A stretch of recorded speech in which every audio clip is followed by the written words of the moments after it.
바벨론의 마지막 왕 벨사살은 그의 귀족 1000명을 초청해서 큰 잔치를 베풀고 그들과 함께 술을 마셨습니다. 벨사살이 술을 마실 때 자기 아버지 느부갓네살이 예루살렘 성전에서 탈취해온 금그릇과 은그릇을 모두 가져오라 명령했습니다. 왕과 귀족들과 왕후들과 후궁들이 하나님을 섬기는 데 쓰던 그 그릇에 술을 따라 마시며 흥청망청 그 잔치를 즐겼습니다. 그러면서 그들은 금과 은과 구리와 쇠와 나무와 돌로 만든 자기의 신들을 찬양했습니다. 이스라엘의 신, 그거 별거 없다. 봐라, 우리가 그의 성전에서 쓰는 그릇에 이렇게 술을 따라 마시고 있지 않느냐. 우리가 이긴 것 아니냐. 우리 신이 이스라엘의 신보다 훨씬 세다. 하하하하하. 살아계신 하나님을 능멸한 것입니다. 그때 갑자기 사람의 손가락이 나타나서 왕궁 석회벽에 글씨를 쓰기 시작합니다. 왕이 그것을 지켜보다가 너무 무서워서 얼굴이 창백해지고 넓적다리가 힘을 잃고 무릎을 서로 부딪히며 두려워 떨었습니다. 왕이 크게 소리 질렀습니다. 술객과 갈대아 술사와 점쟁이를 불러오게 하고 바벨론의 지혜자들에게 말하되 누구를 막론하고 이 글자를 읽고 그 해석을 내게 보이면 자주색 옷을 입히고 금사슬을 그의 목에 걸어주리니 그를 나라의 셋째 통치자로 삼으리라. 왕궁의 지혜자들이 모두 불려나왔습니다. 그러나 아무도 그 글자를 읽지 못했고 그 뜻을 왕에게 해석해 주지 못했습니다. 그러자 벨사살 왕은 더욱 놀라서 얼굴빛이 변했고 거기에 모인 귀족들도 당황했습니다. 왕의 어머니가 이 소식을 듣고 연회장에 들어와서 벨사살 왕에게 말합니다. 왕이여, 만순무강하옵소서. 왕의 생각을 번민하게 하지 말며 얼굴빛을 변하게 할 것도 아니니이다. 왕의 나라에 거룩한 신들의 영이 있는 사람이 있으니 곧 왕의 부친 때에 있던 자로서 명철과 총명과 지혜가 신들의 지혜와 같은 자니이다. 왕의 부친 느부갓네살 왕이 그를 세워 박수와 술객과 갈대아 술사와 점쟁이의 어른을 삼으셨으니 왕이 벨드사살이라 이름하는 이 다니엘은 마음이 민첩하고 지식과 총명이 있어 능히 꿈을 해석하며 은밀한 말을 밝히며 의문을 풀 수 있었나이다. 이제 다니엘을 부르소서. 그리하시면 그가 그 해석을 알려드리리이다. 예, 다니엘이 부름을 받고 왕 앞에 섰습니다. 왕이 다니엘에게 묻습니다. 네가 나의 부왕이 유다에서 사라져본 유다 자손의 그 다니엘이냐? 내가 너에 대해 들은즉 네 안에는 신들의 영이 있으므로 네가 명철과 총명과 비상한 지혜가 있다 하도다. 지금 여러 지혜자와 술객을 내 앞에 불러다가 그들에게 이 글을 읽고 그 해석을 내게 알게 하라 하였으나 그들이 다 그 해석을 내게 보이지 못하였느니라. 내가 너에 대해 들은즉 너는 해석을 잘하고 의문을 푼다 하도다. 그런즉 이제 네가 이 글을 읽고 그 해석을 내게 알려주면 너에게 자주색 옷을 입히고 금사슬을 네 목에 걸어주어 너를 나라의 셋째 통치자로 삼으리라. 그때 다니엘이 왕에게 이렇게 대답합니다. 왕의 예물은 왕이 친히 가지시며 왕의 상급은 다른 사람에게 주소서. 그리할지라도 내가 왕을 위하여 이 글을 읽으며 그 해석을 아뢰리이다. 왕이여, 지극히 높으신 하나님이 왕의 부친 느부갓네살에게 나라와 큰 권세와 영광과 위엄을 주셨고 그에게 큰 권세를 주셨으므로 백성들과 나라들과 언어가 다른 모든 사람들이 그 앞에 떨며 두려워하였으며 그는 임의로 죽이며 임의로 살리며 임의로 높이며 임의로 낮추었더니 그의 마음이 높아져서 뜻이 완악하여 교만을 행함으로 그의 왕위가 폐한바되며 그의 영광을 빼앗기고 사람 중에서 쫓겨나서 그 마음이 들짐승의 마음과 같았고 또 들나귀와 함께 살며 소처럼 풀을 먹으며 그의 몸이 하늘의 이슬에 젖었으며 지극히 높으신 하나님이 사람의 나라를 다스리며 자기 뜻대로 누구든지 그 자리에 세우시는 줄을 알기에 이르렀나이다.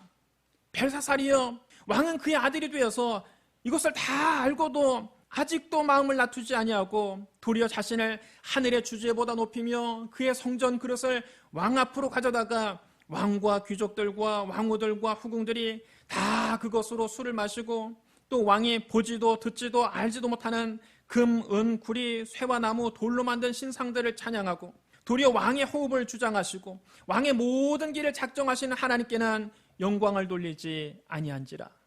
그러므로 그 앞에 이 손가락이 나와서 이 글을 기록하였나이다. 기록된 글자는 이것이니 곧 메네 메네 데겔 우바르시니라. 이 글을 해석하건대 메네는 하나님이 이미 왕의 나라 시대를 세워서 그것을 끝나게 하셨다 함이요.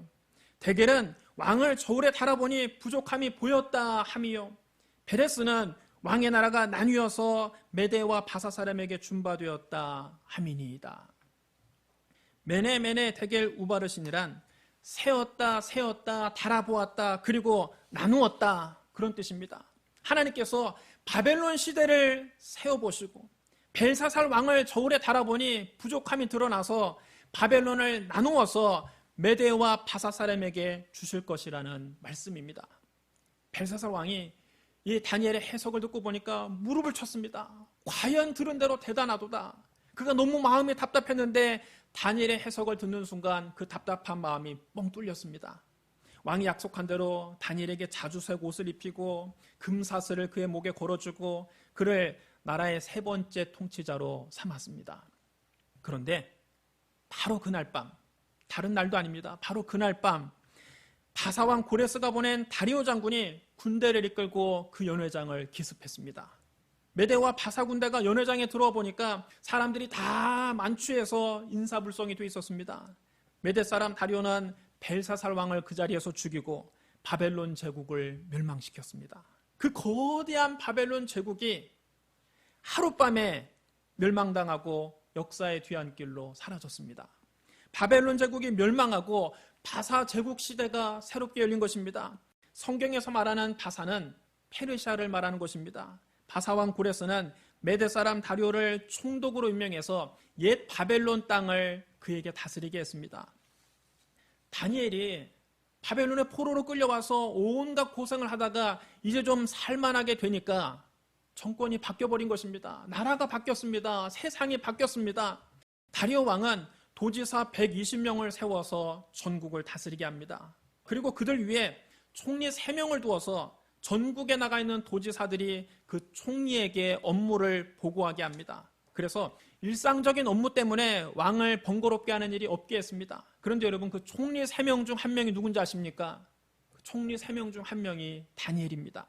바벨론의 총리였던 다니엘은 메대와 바사 제국에서도 총리로 발탁되었습니다. 다니엘이 다른 총리들과 고관들보다 월등히 우수했기 때문에 왕이 그를 수석 총리로 세워서 나라 전체를 그에게 맡겨 나라 일을 보게 했습니다. 그러자 다른 총리들과 고관들이 시기해서 다니엘을 찍어내려고 모의를 꾸밉니다. 권력 있는 곳에 언제나 암투가 있습니다. 왕의 총애를 받는 신하가 있으면 조정 대신들이 어떻게 해서라도 그를 끌어내리려고 곤모술수를 씁니다. 원수들은 다니엘에 대해서 철저하게 뒷조사를 해보았습니다. 다니엘을 무너뜨릴 약점이 무엇인가? 다니엘이 과거에 지은 허물이 무엇인가 찾기 위해서 그의 주변을 탈탈 털었습니다. 그러나 아무리 그의 비리를 캐내려고 해도 아무것도 나오는 것이 없습니다. 다니엘은 어려서 유다에서 포로로 끌려와서 이 나라에서 자수성가한 사람이기 때문에 이 나라에 그의 일가 친척도 없습니다. 비리를 저지르고 친인척을 돌보고 할 것도 없습니다. 그러니 주변이 너무 깨끗합니다. 원수들이 아무리 뒷조사를 해봐도 다니엘을 고발할 아무 근거도 아무 허물도 찾지 못했습니다. 사람은 털면은 대개 먼지가 나기 마련인데 다니엘은 너무 정직하고 청렴한 사람이라 아무리 털어도 아무것도 나오지 않습니다. 도무지 흠잡을 데가 없는 사람이었습니다.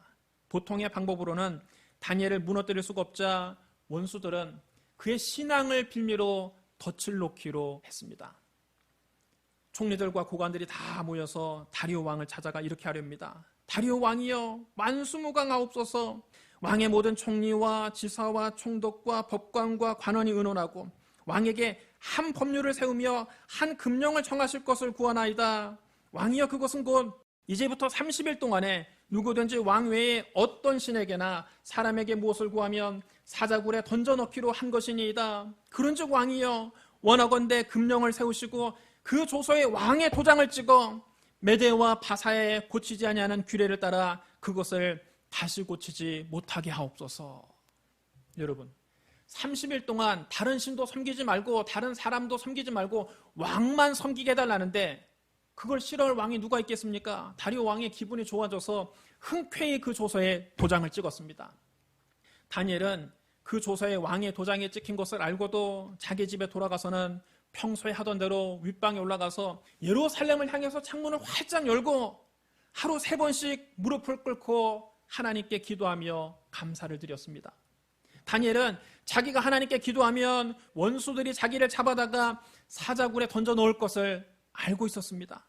그는 그것을 뻔히 알면서도 의연하게 평소에 하던 대로 하루 3번씩 하나님께 무릎을 꿇고 기도했습니다. 그는 이 상황에 오히려 하나님께 감사했습니다. 다니엘 6장 10절에 이렇게 기록되어 있습니다. 다니엘이 조서에 왕의 도장이 찍힌 것을 알고도 자기 집에 돌아가서는 윗방에 올라가 예루살렘으로 향한 창문을 열고 전에 하던 대로 하루 3번씩 무릎을 꿇고 기도하며 그의 하나님께 감사하였더라. 다니엘은 원수들에게 보란 듯이 예루살렘을 향한 창문을 활짝 열고 하루 3번씩 무릎을 꿇고 하나님께 기도했습니다. 원수들이 다니엘의 집 주변에 숨어서 정탐하고 있다가 하나님께 기도하는 다니엘을 보고 들이닥쳐서 현장에서 그를 체포해 갔습니다. 그들이 왕 앞에 나아가서 고발하기 시작합니다. 왕이여, 왕이 이미 금령에 왕의 도장을 찍어서 이제부터 30일 동안에는 누구든지 왕 외에 어떤 신에게나 사람에게 구하면 사자굴에 던져넣기로 하지 아니하였나이까. 왕이 고개를 끄덕이며 대답했습니다. 그랬지. 이 일이 확실하니 메대와 바사에 고치지 못하는 규례니라. 그 말이 끝나자마자 그들이 다니엘을 무섭게 참소합니다. 왕이여, 사로잡혀온 유다 자손 중에 다니엘이 왕과 왕의 도장에 찍힌 금령을 존중하지도 아니하고 하루 3번씩 자기 하나님께 기도하더이다. 이 말을 듣고 난 다음에야 다리오 왕은 자기가 덫에 걸렸다는 것을 깨달았습니다. 아, 내가 이놈들 덫에 걸렸구나.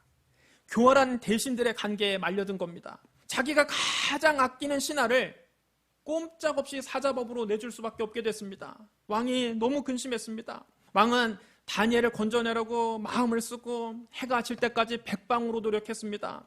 총리와 고관들을 자기 집으로 불러서 어떻게든 설득해보려고 했습니다. 정치적으로 그들이 원하는 것을 내주고 다니엘을 살려보려고 했습니다. 그러나 총리와 고관들은 서로 입을 맞춘 듯 일제히 왕에게 말합니다. 왕이여, 메대와 바사의 규례를 아시거니와 왕께서 세우신 금령과 법도는 고치지 못할 것이니이다. 왕이 도장까지 찍어서 한번 내린 조서는 아무리 왕이라 할지라도 고칠 수 없다는 겁니다. 왕은 어찌할 도리 없이 조서에 쓰인 대로 시행하라고 했습니다. 그러자 원수들이 기다렸다는 듯 다니엘을 끌고 가서 사자굴에 던졌습니다. 왕이 눈물을 흘리며 다니엘을 위로합니다. 다니엘아, 지켜주지 못해 미안하다. 허나 네가 항상 섬기는 너의 하나님이 너를 구원하시리라. 여러분 따라해 주시기 바랍니다. 하나님이 너를 구원하시리라. 다니엘이 사자굴에 떨어지자 원수들이 돌을 굴려다가 그 굴 입구를 막고 왕의 도장과 귀족들의 도장을 찍어서 봉해버렸습니다. 아무도 그 돌에 손을 대지 못하게 했습니다. 다리오 왕은 다니엘의 사자굴에 떨어지는 것을 보고 궁에 돌아가서는 밤이 새도록 금식하고 그 앞에 오락을 그치고 잠자기를 마다했습니다. 이튿날 새벽 왕이 일찍 일어나서 사자굴로 가서 슬픈 목소리로 말했습니다. 살아계시는 하나님의 종 다니엘아, 네가 항상 섬기는 네 하나님이 사자들에게서 능히 너를 구원하셨느냐. 왕은 다니엘이 당연히 죽었을 것이라고 생각했습니다. 그래서 사자굴 앞에서 다니엘의 죽음을 애도한 것입니다. 그런데 놀라운 일이 벌어졌습니다. 저 사자굴 아래에서 다니엘의 우렁찬 목소리가 들립니다. 왕이여, 원하건대 왕은 만수무강하옵소서. 나의 하나님이 이미 그의 천사를 보내어 사자들의 입을 봉하셨으므로 사자들이 나를 상해하지 못하였사오니 이는 나의 무죄함이 그 앞에 명백함이오며 또 왕이여, 나는 왕에게도 해를 끼치지 아니하였나이다. 왕이 이 말을 듣자마자 심히 기뻐하면서 어서 다니엘을 굴에서 끌어올리라고 명령했습니다. 그들이 다니엘을 굴에서 끌어올린 적 그 몸이 조금도 상하지 않았습니다. 굶주린 사자들 떼가 있는 곳에 다니엘을 쳐넣었는데 다니엘의 몸이 상한 곳이 아무것도 없는 것입니다. 하나님께서 사자들의 입에서 다니엘을 지켜주셨습니다. 다니엘이 믿는 하나님은 죽은 하나님이 아니라 살아계신 하나님이십니다. 다니엘의 무죄가 만천하에 입증됐습니다. 다리오 왕이 화를 내며 다니엘을 참수한 사람들을 끌어오라 했습니다. 왕이 그들의 처자와 함께 사자굴에 넣으라 명령했습니다. 그랬더니 그들이 굴 밑바닥에 닿기도 전에 굶주린 사자들이 펄쩍 뛰어올라서 그들을 움켜서 그들의 뼈까지 부서뜨렸습니다. 사자들이 배가 안 고팠던 것이 아닙니다. 사자들이 능력이 없어서 다니엘을 못 죽인 것이 아닙니다. 굶주린 사자들이 다니엘을 참수한 그 사람들은 굴 바닥에 떨어지기도 전에 그들을 움켜서 그 뼈까지 다 씹어먹은 것입니다. 다리오 왕은 제국에 살고 있는 모든 백성과 나라들과 언어가 다른 모든 사람에게 새로운 조서를 내립니다. 원하건대 너희에게 큰 평강이 있을지어다. 내가 이제 조서를 내려노라. 내 나라 관할 아래 있는 사람들은 다 다니엘이 하나님 앞에서 떨며 두려워할지니 그는 살아계시는 하나님이시요 영원히 변하지 아니하실 이시며 그의 나라는 영원히 멸망하지 아니할 것이요 그의 권세는 무궁할 것이며 그는 구원도 하시며 건져내기도 하시며 하늘에서든지 땅에서든지 이적과 기사를 행하시는 이로써 다니엘을 구원하여 사자의 입에서 벗어나게 하셨습니다. 다니엘이 사자굴에 던져지는 위협 앞에서도 믿음을 지키고 하나님께 충성했더니 하나님께서 사자의 입에서 다니엘을 구원하셨을 뿐만 아니라 제국의 모든 백성이 하나님을 섬기도록 하신 것입니다. 다니엘은 메대 사람 다리오 왕 시대뿐만 아니라 바사 사람 고레스 왕 시대까지 형통했습니다. 다니엘은 그 당시 세계를 움직이는 지도자가 됐습니다.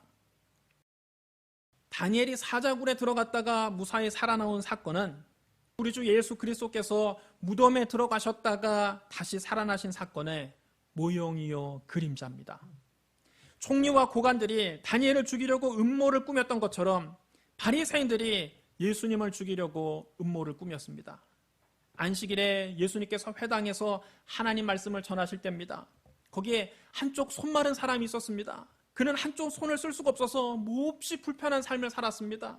사람들이 예수님을 고발하려고 물었습니다. 안식일에 병을 고치는 것이 옳으니까 예수님은 그들의 의도를 뻔히 아셨지만 한쪽 손 마른 사람을 안타까워하시며 그들에게 말씀하셨습니다. 너희 중에 어떤 사람이 양 한 마리가 있어 안식일에 구덩이에 빠졌으면 끌어내지 않겠느냐? 사람이 양보다 얼마나 더 귀하냐? 그러므로 안식일에 선을 행하는 것이 옳으니라. 이 말씀을 하시고 한쪽 손 마른 사람에게 말씀하셨습니다. 네 손을 내밀라. 그 사람이 예수님의 말씀을 듣고 믿음으로 손을 내밀었더니 그 손이 깨끗하게 회복되었습니다. 예수님은 안식일에 병을 고치면 당신이 바리새인들에게 공격을 받을 것을 번연히 아시면서도 그 모든 공격을 다 감수하고 한쪽 손 마른 사람을 고쳐주신 것입니다. 그런데 바리새인들은 그때 나가서 어떻게 하면 예수를 죽일까 의논하기 시작했습니다. 그들이 예수님을 죽일 음모를 꾸미기 시작한 것입니다. 다니엘이 죽기를 각오하고 하루 3번씩 무릎을 꿇고 하나님께 기도한 것처럼 예수님도 십자가 죽음을 앞두시고 겟세마네 동산에서 3번 기도하셨습니다. 예수님이 제자들과 함께 겟세마네 동산에 가셨습니다. 거기서 제자들에게 말씀하셨습니다. 내가 저기 가서 기도할 동안에 너희는 여기 앉아 있으라. 그리고 베드로와 야고보와 요한 3사람을 따로 데리고 가시면서 말씀하셨습니다. 내 마음이 매우 교민하여 죽게 되었으니 너희는 여기 머물러 나와 함께 끼어 있으라. 그리고 예수님은 조금 더 나아가셔서 얼굴을 땅에 대고 엎드려 아버지 하나님께 기도하셨습니다. 내 아버지여, 만일 할만하시거든 이 잔을 내게서 지나가게 하옵소서. 그러나 나의 원대로 마시옵고 아버지의 원대로 하옵소서. 그리고 나서 제자들에게 와 보니까 제자들은 자고 있었습니다. 주님이 베드로에게 말씀하셨습니다. 너희가 나와 함께 1시간도 이렇게 깨어 있을 수 없더냐? 시험에 들지 않게 깨어 기도하라. 마음에는 원이로되 육신이 약하도다. 그리고 나서 주님은 가서 2번째 다시 기도하셨습니다. 내 아버지여, 만일 내가 마시지 않고는 이 잔이 내게서 지나갈 수 없거든 아버지의 원대로 되기를 원하나이다. 그리고 나서 주님이 다시 와보니까 제자들은 또 자고 있었습니다. 그들은 너무 졸려서 눈을 뜰 수가 없었습니다. 예수님이 그들을 그대로 두시고 다시 가셔서 세 번째 같은 말씀으로 기도하셨습니다. 그리고 제자들에게 와서 말씀하셨습니다. 이제는 자고 쉬라. 보라, 때가 가까이 왔으니 인자가 죄인의 손에 팔리느니라. 일어나라, 함께 가자. 보라, 나를 파는 자가 가까이 왔느니라. 총리와 고관들이 다니엘을 고발할 근거를 찾고자 했으나 아무 근거, 아무 허물도 찾지 못한 것처럼 대제사장들과 관리들이 예수님을 로마 총독에게 고발하였으나 빌라도는 예수님에게서 아무 죄도 찾지 못했습니다. 빌라도가 대제사장들과 관리들과 백성을 불러 모으고 말했습니다. 너희가 이 사람이 백성을 미혹하는 자라 하여 내게 끌고 왔도다. 보라, 내가 너희 앞에서 신문하였으되 너희가 고발하는 일에 대하여 이 사람에게서 죄를 찾지 못하였고 헤롯이 또한 그렇게 하여 그를 우리에게 도로 보내었도다. 보라, 그가 행한 일에는 죽일 일이 없느니라. 다리오 왕이 다니엘을 살리려고 마음을 쓰면서 노력한 것처럼 로마 총독 빌라도도 예수님을 살리려고 마음을 쓰며 노력했습니다. 명절이 되면 총독이 군중의 청원대로 죄수 한 명을 놓아주는 관례가 있었습니다. 그때 바라바라고 하는 유명한 죄수가 있었습니다. 그는 밀란을 일으킨 자요 살인한 자입니다. 빌라도가 군중에게 물었습니다. 너희는 내가 누구를 너희에게 놓아주기를 원하느냐? 바라바냐? 그리스도라고 하는 예수냐? 왜 이렇게 물었을까요? 예수님을 풀어주려고 물은 겁니다. 유명한 죄수 바라바와 그리스도라고 하는 예수 둘 중에 누구를 풀어줄까 물으면 군중들이 당연히 예수님을 풀어달라고 할 줄 알았습니다. 그러나 군중들의 대답은 그의 기대와 달랐습니다. 바라바로소이다. 당황한 빌라도가 그들에게 물었습니다. 그러면 그리스도라 하는 예수를 내가 어떻게 하랴? 군중들이 큰 소리로 외쳤습니다. 십자가에 못 박혀야겠나이다. 빌라도는 그들의 대답을 도저히 이해할 수가 없었습니다. 그래서 되물었습니다. 어찌미냐? 무슨 악한 일을 하였느냐? 그러나 군중들은 막무가내입니다. 그들은 더 크게 소리 질렀습니다. 십자가에 못 박혀야 하겠나이다. 빌라도는 자기가 노력한 것이 아무런 성과도 없이 도리어 밀란이 일어나는 것을 보고 물을 가져오라고 해서 군중들이 보는 앞에서 그 물에 손을 씻으며 말했습니다. 이에 사람의 피에 대하여 나는 무죄하니 너희가 당하라. 그러자 백성들은 겁도 없이 대답했습니다. 그 피를 우리와 우리 자손에게 돌릴지어다. 빌라도도 어찌할 도리 없이 예수님을 십자가에 못 박도록 그들에게 내주었습니다. 다니엘이 사자굴에 떨어졌을 때 원수들이 돌을 굴려다가 그 굴 입구를 막고 왕의 도장과 귀족들의 도장을 찍어서 봉해버린 것처럼 예수님이 무덤에 장사 지내셨을 때 원수들이 무덤을 임봉했습니다. 예수님은 십자가에서 피와 물을 다 쏟으시고 숨지셨습니다. 날이 저물자 아리마대의 부자 요셉이라는 사람이 왔습니다. 그는 예수님의 숨은 제자였습니다. 그가 빌라도에게 가서 예수님의 시신을 달라 했습니다. 빌라도가 내주라 명령합니다. 아리마대의 부자 요셉은 예수님의 시신을 가져다가 깨끗한 세마포로 싸서 바위 속에 판 새 무덤에 안치하고 큰 돌을 굴려서 무덤 입구를 막았습니다. 이튿날 대제사장들과 바리새인들이 함께 빌라도에게 가서 말합니다. 저 속이던 자가 살아있을 때 말하되 내가 사흘 후에 다시 살아나리라 한 것을 우리가 기억하노니 그러므로 명령하여 그 무덤을 사흘까지 굳게 지키게 하소서. 그의 제자들이 와서 시체를 도둑질하여 가고 백성에게 말하되 그가 죽은 자 가운데서 살아났다 하면 후의 속임이 전보다 더 클까 하나이다. 빌라도는 이제 그들의 민원이 징글징글했습니다. 그래서 퉁명스럽게 대답합니다. 너희에게 경비병이 있으니 가서 힘껏 굳게 지키라. 마태복음 27장 66절에 이렇게 기록되어 있습니다. 그들이 경비병과 함께 가서 돌을 임봉하고 무덤을 굳게 지키니라. 다니엘이 사자굴에 갇혔을 때 하나님이 그의 천사를 보내어 다니엘을 지켜주신 것처럼 예수님께서 부활하셨을 때 하나님의 천사가 나타나 무덤을 지켰습니다. 안식 후 첫날 새벽에 막달라 마리아와 다른 마리아가 예수님의 무덤을 보려고 갔습니다. 그때 큰 지진이 납니다. 주의 천사가 하늘로부터 내려와서 돌을 굴려내고 그 위에 앉았는데 그 형상이 번개 같고 그 옷은 눈같이 희었습니다. 무덤을 지키던 군인들은 천사를 보고 무서워 떨었고 마치 죽은 사람처럼 얼어버렸습니다. 천사가 여자들에게 말합니다. 너희는 무서워하지 말라. 십자가에 못 박히신 예수를 너희가 찾는 줄 내가 아노라. 그가 여기 계시지 않고 그가 말씀하시던 대로 살아나셨느니라. 와서 그가 누우셨던 곳을 보라. 또 빨리 가서 그의 제자들에게 이르되 그가 죽은 자 가운데서 살아나셨고 너희보다 먼저 갈릴리로 가시나니 거기서 너희가 배우리라 하라. 보라, 내가 너희에게 일렀느니라.